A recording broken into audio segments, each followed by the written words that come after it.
एक बड़ा घना जंगल है। वहां दो दोस्त रहते हैं। दोनों का स्वभाव, रूप रंग, विचार, खान पान और रहन सहन का तरीका अलग अलग है। फिर भी वे एक दोस्त की तरह रहते हैं और दूसरों के लिए एक आदर्श उदाहरण है।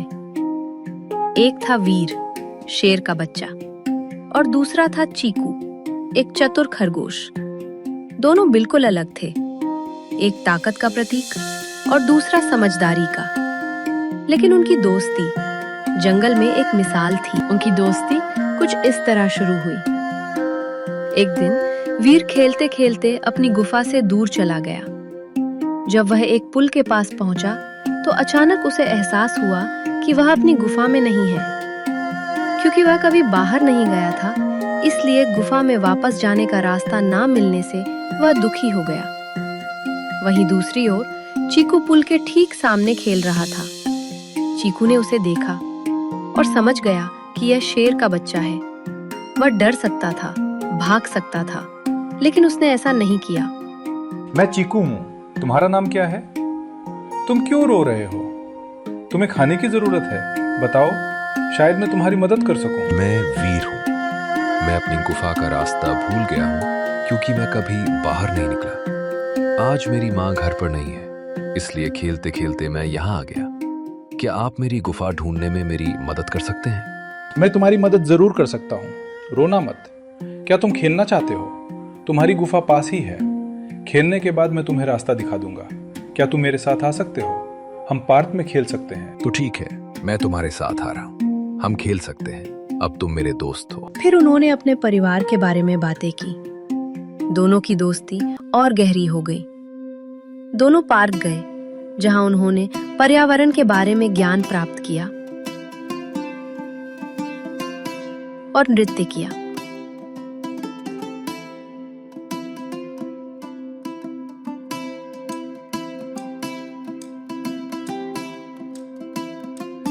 अंत में वीर चीकू की मदद से अपनी गुफा की ओर चल पड़ा। चीकू अपने घर वापस चला गया। समय बीतता गया। वीर बड़ा और ताकतवर होता गया। चीकू और भी चालाक और समझदार। वे साथ खेलते, साथ नदी पर जाते, साथ जंगल में घूमते। चीकू हमेशा वीर को सिखाता, ताकत जरूरी है, लेकिन दिमाग उससे भी ज्यादा जरूरी है। जब तक मैं हूँ तुम्हें कोई छू भी नहीं सकता। एक दिन जंगल में अजीब सी हलचल शुरू हुई। पक्षी चुप थे, हवा भारी थी और जानवर धीरे धीरे गायब होने लगे। कुछ ठीक नहीं कौन हिम्मत करेगा इस जंगल में आने की? है इंसान। अगर आप जो कह रहे हैं वो सही है तो हमें वहां जाकर देखना चाहिए। मैं उन्हें खत्म कर दूंगा। वे हमसे ज्यादा चालाक हैं। हमें समझदारी से काम लेना होगा। दोनों जंगल के अंदर गए और वहां उन्होंने कुछ ऐसा देखा जिसने उनकी दुनिया बदल दी।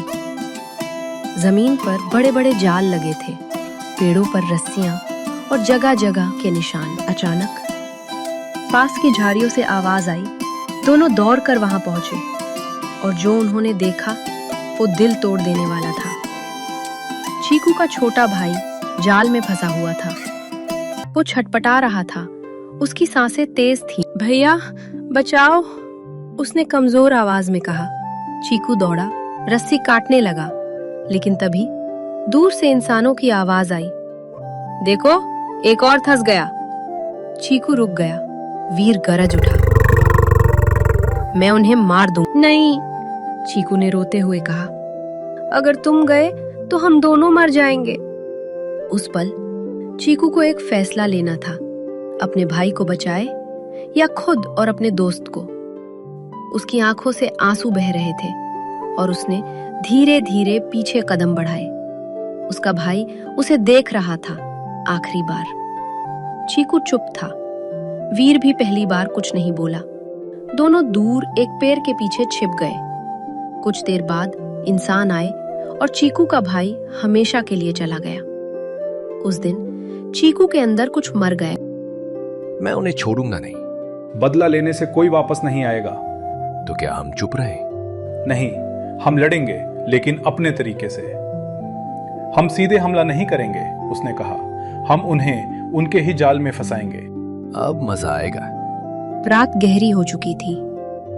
जंगल में हर तरफ सन्नाटा था, लेकिन उस सन्नाटे के भीतर एक तूफान छिपा हुआ था। चीकू और वीर दोनों एक ऊंची चट्टान के पीछे छिपे हुए थे। सामने दूर इंसानों का कैंप दिखाई दे रहा था। आग जल रही थी। कुछ लोग हंस रहे थे और कुछ अपने जाल ठीक कर रहे थे।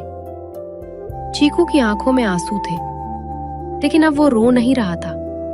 उसका दर्द अब एक योजना बन चुका था। याद रखो, हम गुस्से से नहीं, दिमाग से जीतेंगे। पहले हमें उनके जाल तोड़ने होंगे ताकि वे खुद फंस जाएं। दोनों धीरे धीरे आगे बढ़े। हर कदम बहुत संभल कर रखा जा रहा था। पत्तों की हल्की सी आवाज भी उनकी जान ले सकती थी। जंगल के उस हिस्से में जहां इंसानों ने जाल लगाए थे, हर जगह खतरा था। रस्सियां, फंदे, गड्ढे। चीकू ने जमीन को सूंघा, ध्यान से देखा और धीरे धीरे रास्ता बनाया। यहां कदम मत रखना। वीर पहली बार समझ रहा था, ताकत से ज्यादा जरूरी है समझ। वे एक बड़े जाल के पास पहुंचे। चीकू ने अपने दांतों से रस्सी काटनी शुरू की। हर सेकंड दिल की धड़कन तेज हो रही थी। एक लकड़ी की आवाज हुई। दोनों जम गए।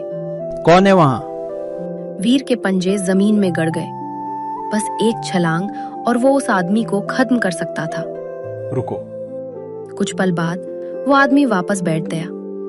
दोनों ने राहत की सांस ली और फिर रस्सी टूट गई। जालब। वे एक एक करके जाल काटने लगे। हर जाल टूटने के साथ इंसानों की ताकत कम हो रही थी, लेकिन खतरा बढ़ रहा था, क्योंकि अब अगर वे पकड़े गए तो बचना नामुमकिन था। बेकार हो गया। जैसे ही वे आगे बढ़े, चीकू अचानक रुक गया। वीर ने देखा आगे एक बड़ा गड्ढा था और उसके ऊपर पत्ते बिछे थे। रुको, यह फंदा है। लेकिन तभी पीछे से एक आवाज आई। तो तुम लोग यहाँ हो? दोनों ने पीछे मुड़कर देखा। एक इंसान, हाथ में बंदूक, और उसकी आंखें सीधे उन पर टिकी थी। आज तो शिकार खुद चलकर आया है। चीकू समझ गया, अब भागने का समय नहीं है, अब कुछ बड़ा करना होगा। चीकू अचानक उस गड्ढे की तरफ दौड़ा, लेकिन चीकू ने छलांग लगाई और आखिरी पल में किनारे से मुड़ गया। इंसान उसका पीछा करते हुए दौड़ा और वो सीधे गड्ढे में गिर गया। जैसे ही इंसान गिरा, उसने जोर से दहाड़ लगाई। बाकी इंसान डर गए। शेर, शेर, भागो! पूरा कैंप में अफरा तफरी मच गई। कुछ लोग भागे, कुछ गिर पड़े, कुछ जाल में ही उलझ गए। कुछ ही मिनटों में सब खत्म हो गया। इंसान भाग चुके थे, जाल टूट चुके थे और जंगल फिर से आजाद था। सुबह हुई। सूरज की किरणें पेड़ों के बीच से आ रही थीं। सब कुछ शांत था, लेकिन चीकू के दिल में एक खालीपन था। वो उसी जगह गया जहां उसका भाई फंसा था। वो चुपचाप बैठ गया। वीर उसके पास आया। हमने उन्हें भगा दिया। हाँ, लेकिन जो चला गया वो वापस नहीं आएगा। वीर ने पहली बार अपने दोस्त को इतना कमजोर देखा। मैं हमेशा तुम्हारे साथ हूं, यही हमारी ताकत है। कुछ दिनों बाद जंगल फिर से सामान्य होने लगा। जानवर वापस आने लगे। डर धीरे धीरे खत्म हो रहा था, लेकिन अब सब बदल चुका था। वीर अब सिर्फ ताकतवर नहीं था, समझदार भी था। चीकू अब सिर्फ चतुर नहीं था, मजबूत भी बन चुका था। कहानी का संदेश: सच्ची दोस्ती ताकत और दिमाग का मेल होती है। गुस्से से नहीं, समझदारी से जीत मिलती है। हर जीत के पीछे एक दर्द छिपा होता है, और जो साथ नहीं छोड़ता वही असली दोस्त होता है।